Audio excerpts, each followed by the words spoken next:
A lot of you guys seem to think that I pick up a lock, I shove my dirty old pick in there, and I have my way with it. But you know, that's not always true. There's a bunch of things I go through before I even dream about sticking my pick inside of a lock. Stick around a minute and I'll show you some of my lock foreplay.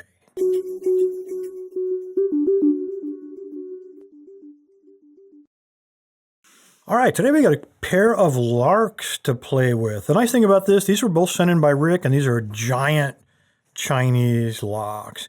Rick only sent one key, and it only works on this one. So the advantage of having one functional lock and one lock that we're going to work on is that, I'll show you the key doesn't work on this one, is that when a technique doesn't work on the lock that we're working on, I can use the working lock to show you why it did or didn't work. So let's go ahead and take a look first at our key.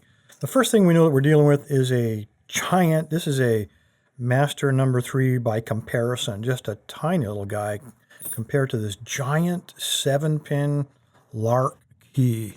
Hopefully we don't need that stinking key, because I'm going to walk you through my thought process whenever I face a lock for the first time, and believe me, it's going to take me longer to explain than it actually does to do it. When I find a lock for the first time, my last choice would be picking, especially on a 7-pinner. Especially on a Chinese 7-pinner, because sometimes they're nasty and poor tolerances and they're just difficult to pick. So I like to bypass them or find some other quick way to get in. The first thing I look at will be the gap between the shackle and the body of the lock. And you can see here it's quite wide, telling me we can probably shim it. So I grab my 2 largest possible shims that come in my kit, and I'll slide them down along the shackle, and I'll show you on the other lock what it is I'm trying to do.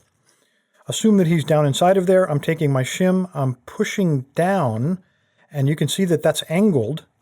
He's going to press against the angle of that locking pawl and push him back into the body of the lock against spring pressure, and I'll continue to slide him down until he completely blocks the locking cutout. At that point, we're probably going to get an open. Sometimes on Chinese, these are real, but very rarely. But if it is real, I would do the same thing on that side of the lock and shim that locking pawl. It's not going to work on this lock for 2 reasons. The first is the sheer size of it. The largest possible shim will not completely push that locking pawl before I run out of room. It just won't quite get down inside of there. The second thing that we need to worry about is the spring tension on this guy. Just a super spring holding him in place. And, of course, the third thing, and I'll shine a light down there, you can see on the ledge there, there's a very sharp edge, and it's actually on both sides, and that's, I don't know if it's by design or not, but when I try to work my shim in there, the tip of that shim is going to get caught on that edge. So shimming this lark is probably not going to be very successful. So we can reject that. All right, the next thing I'm going to do, again, I'm facing this lock, I'm not going to shim him, I'm going to try to wrap him open. The wrapping technique I've shown you on master locks before. You place your finger there and you push and pull up on the shackle, you push against the body, and you grab yourself a light hammer and you strike it either here or here. It doesn't really matter. I like to hit it on the shackle because we're using kinetic energy as our friend. I'm going to wrap on this while I'm maintaining pressure on that shackle. And what's happening, again, going back to our functioning lock, when I'm striking this, that locking pawl is inside of that cutout.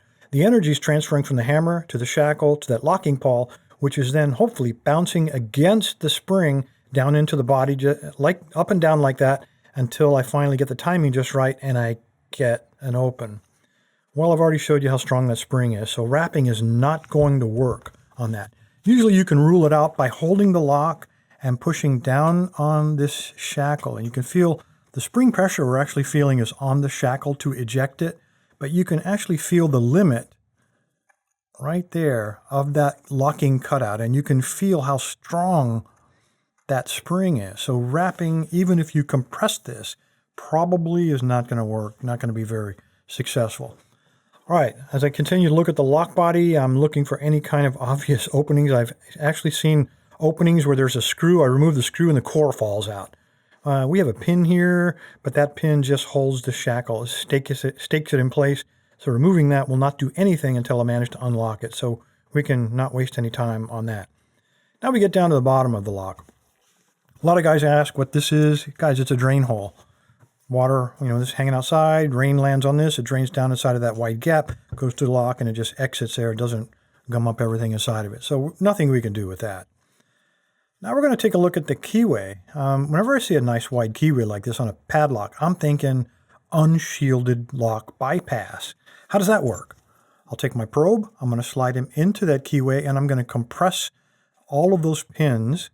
Now right away I can feel how strong the spring is on those pins, so I'm kind of making note of that. I'm continuing to push, and I get up about that far, so I'm going to put my finger right there, and it reaches almost all the way, but it's shielded. There's a steel block right in the center to prevent me from using a unshielded lock bypass. So very quick, check it. It's not going to work. Move on. Try something else. Well, guys, we're almost at the point now we got to pick it, but we got one more little trick, and I notice it when I look at this core. This core is practically flush. Now let's take a look at another core. This is an American core or master core. I'm going to pull it out just a little bit, and right away you notice right here there's a little ledge. And the reason they put that ledge in there is to prevent guys like me from sliding a shim in there and interrupting right at the shear line, coming in between the key pin and the driver pin as I push them up from the bottom. That's called a shear line bypass or shear line shim. Well, let's look at our locked up version. And the way you determine if that's going to be possible is you try to find a little gap in there. I'm trying to do this through the camera. And if you can slide your shim in there like this one is sliding in, that tells you it's probably not, there's no ledge to prevent it, not shielded. So when I move him up to the top of the lock and I slide him in, he slides in only so far as that first pin. This tells me we are going to be able to use a shim on this core. Let me go ahead and clamp it up, and I'll show you how that happens. All right, guys, I think that's a pretty good angle. I've got my shim, and the only mod I've made to it is cut a little bit of V in the end of it, and that's so that when I slide it in there, it will align with the stack of pins and kind of index itself down the entire row. It doesn't wander off. All right, what I'm going to do now is just with the tip of my finger, which is just, I think, out of frame, I'm going to apply very, very light tension while I take a rake, and this is a Bogota from Multi-Pick, and I'm just going to gently rake and allow that shim to work its way down the shear line and come between the key pin and the driver pin. Now you see it's going pretty quick. Don't get overzealous with the pressure on that. They do bend quite easily, so just take it easy, apply gentle pressure, and it will work its way in there. Now as you get closer to the rear, you may have to apply a little more pressure, but it's not really that difficult. All right. I don't think we've got them all. This is an extraordinarily long keyway. So I'm going to actually just, I think, manually pick that last pin, because if I push it in to interrupt that last pin, I'm going to lose the shim inside the lock. I don't want to do that. I'm going to bend him up out of the way, put my tensioner here, and just check. I don't think he's open. No, he's not. Again, I'm going to take the rake. I'm going to slide him all the way to the rear and just kind of rake on that last pin, because he's the only one still hanging. And there we go. We have an open.